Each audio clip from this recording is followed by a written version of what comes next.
আল্লাহ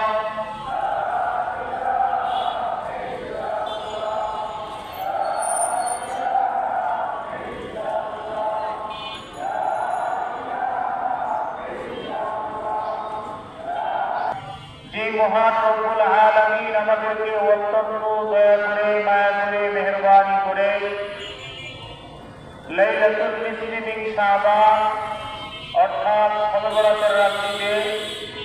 দুনিয়ার হাজারো ব্যস্ততা হাজার পেরেশানি আর অসুস্থতার মাঝ থেকে মুক্ত রেখে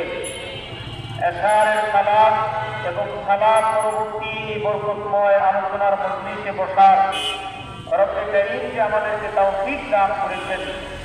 আমরা সেই মহান রব্বুল আলামিনের দরবারে স্বতন্ত্রভাবে হৃদয় উজাড় করে আল্লাহর প্রতি সর্বোচ্চ ভালোবাসার মহব্বত নিয়ে হৃদয় থেকে সমস্যার কণ্ঠে উচ্চস্বরে বলি আলহামদুলিল্লাহ।